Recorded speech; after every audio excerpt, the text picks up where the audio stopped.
لہذا اس سسٹر کو ہم اینڈ پہ سلوٹ کرتے ہیں ان کی دلیری کے اوپر.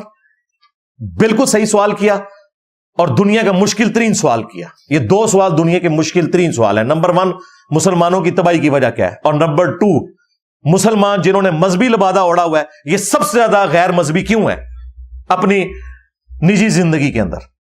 دوسرا سوال اس سسٹر نے کیا, کمال کا سوال تھا, اس سوال میں کوئی غلطی نہیں تھی اور آپ سے معافی منگوائی گئی جو نہیں بنتی تھی. میں اس ذمہ دار پلیٹ فارم سے اپنی اس سسٹر سے معافی مانگتا ہوں کہ آپ سے جو معافی منگوائی گئی وہ غلط تھی. ہم شرمندہ ہیں کہ ہمارا ایک سپیکر آپ کے سوال کا جواب نہیں دے سکا صرف اس وجہ سے کہ وہاں سارے مولوی بیٹھے ہوئے تھے. اگر آپ سمجھتے ہیں یہ وجہ نہیں تو آپ جواب دے لیں. چلو لے آئے فیکٹس اینڈ فگر کہ یہ دیکھیں جی بڑا شفاف قسم کا کردار ہے ہمارے یہ ان لوگوں کا. یہ تھریٹیکل باتیں ہیں کہ جی وہ اوریجنل تو اسلامک معاشرہ وہ ہوگا جہاں پہ یہ کام نہ ہوتے ہوں. وہ دسو نا کتنے جے, کیڑے مدرسے جے, کیڑی گلی بیچ جے, بتاتے بھی کوئی نہیں اور تھریٹیکل بات کر کے سائڈ پہ ہو جاتے ہیں. یہی تو آپ سے پوچھا جا رہا ہے کہ پھر وہ کدھر ہے, صحیح والے دس دو کتنے جالی تے سی تو سارے دستے جے, صحیح بھی دسو, صحیح ہے ہی کوئی نہیں بتائے, صحیح جالی نکل آئے تھے. عام لوگ تو پھر بھی ڈرتے ہیں, یہ لوگ نہیں ڈرتے. اسی لیے اللہ تعالیٰ نے قرآن میں فرمایا یا ایھا الذین آمنوا لما تقولون ما لا تفعلون, اے اہل ایمان وہ کیوں کہتے ہو جو کرتے نہیں. یہ اس سسٹر کے لیے جواب میں دے رہا ہوں, یہ سارے جواب میں اس کے لیے دے رہا ہوں جو اس کو اس وقت دینے چاہیے تھے کہ سسٹر یہ منافقت ہے اس مذہبی طبقے کی کہ انہوں نے اپنی داڑھیوں اور پگڑیوں کے پیچھے اپنا کردار چھپایا ہوا ہے. اسلام کے لبادے میں یہ بھیڑی ہیں, ہم بھی آپ کے ساتھ ہیں, یہ بھیڑی ہیں. اور اللہ تعالیٰ نے ان کے بارے میں فرمایا کہ وہ کیوں کہتے ہو جو کرتے نہیں ہو. کبر مقتا عند اللہ, اللہ کے نزدیک یہ بہت بڑا جرم ہے, اللہ کی ناراضگی کا باعث ہے.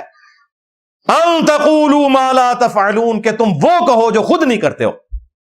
کیسے لوگوں کو بھاشن دے رہے ہوتے ہیں نیکی کے,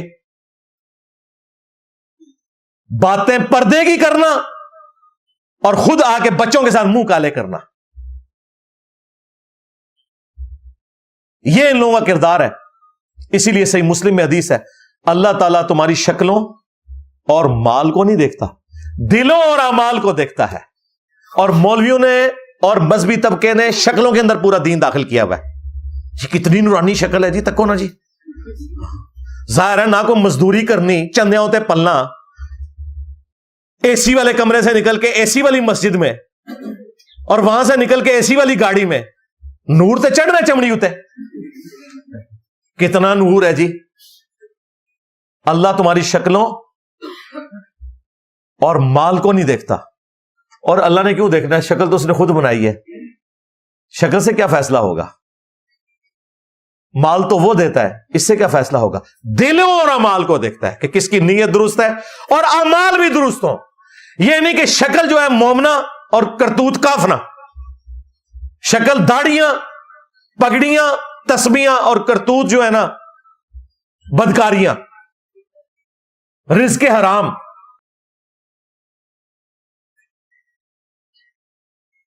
صحیح بخاری میں حدیث ہے کہ ایک شخص اللہ کی بارگاہ میں آتا ہے پرانگدہ حال, بال بکھرے ہوئے ہیں, جس طرح کوئی مسافر آتا ہے, یعنی سفر کے آثار ہیں اس پہ, اور وہ ہاتھ لمبے کر کے دعا کرتا ہے یا رب یا رب, اے میرے رب. یعنی ایسی حالت ہے کہ لوگوں کو بھی اس پہ ترس آ جائے, لیکن وہ اس حال میں اللہ کے حضور دعا کر رہا ہوتا ہے کہ اس کا رزق حرام کا ہے, اس کا لباس حرام کا ہے جو اس نے پہنا ہوا ہے. اللہ ایسے کی دعا کیوں کر قبول کرے. اب اندازہ کریں آپ کہ رزق حرام اتنی سینسٹیو چیز ہے کہ ایک شخص کا حال ایسا ہے کہ لوگ اس پہ ترس کھائیں, اس کے باوجود اللہ تعالیٰ اس پہ ترس نہیں فرماتا. چاہے اس نے جس طرح کا مرضی لباس اور گیٹ اپ اڈاپٹ کیا ہوا ہے, داڑھی ہے, پگڑی ہے, تسبیح ہے, رو رو کے وہ ایکٹنگ کر کے دعائیں کر رہا ہے, لیکن رزق اس کا حرام ہے. تو اب مجھے بتائیں, یہ جو اس طریقے سے دین کے نام کے اوپر چندے ہتھیا کے ڈکلیئر تنخواہیں اپنی 25,000 اور خرچہ روز کا 25,000 کر رہے ہیں چندوں میں سے کھا کے, یہ اللہ کو کیا جواب دیں گے؟ اور حقوق العباد کے معاملے میں تو آپ چھوڑ دیں, یہ سارا کچھ انہوں نے جو گیٹ اپ اڈاپٹ کیا ہوتا ہے نا مذہبی, وہ سمجھتے ہیں کہ ہم اللہ کے حق پورے کر رہے ہیں, حقوق العباد تو ویسے ہی معاف ہو جانے ہیں. حالانکہ معاملہ اس کے الٹ ہے. صحیح مسلم میں حدیث موجود ہے, جانتے ہو مفلس کون ہے؟ صحابہ کرام سے نبی علیہ السلام نے پوچھا. صحابہ نے کہا یا رسول اللہ ہم تو اسی کو مفلس سمجھتے ہیں جس کے پاس دنیا کا مال و متاع نہ ہو. آپ نے فرمایا میری امت کا مفلس وہ ہے جو قیامت کے دن پہاڑوں کے برابر نماز, روزہ, حج, زکات, نیکیاں لے کر آیا, لیکن اس حال میں کہ دنیا میں کسی کو مارا, کسی کو پیٹا, کسی کا خون بہایا, کسی کو ذہنی اذیت دی. وہ سب کے سب لوگ قیامت کے دن اللہ کے حضور حاضر ہوں گے اور کہیں گے یا اللہ آج ہم نے بدلہ لینا ہے اس داڑھی پگڑی والے سے, اس مفتی سے,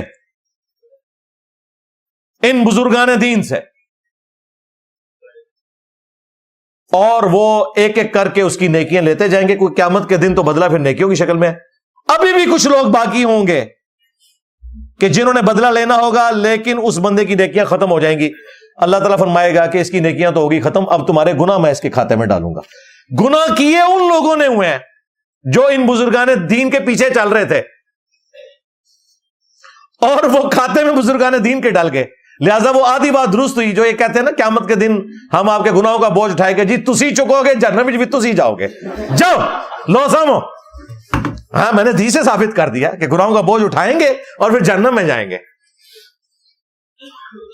تو حقوق العباد کا معاملہ بہت سینسٹیو ہے.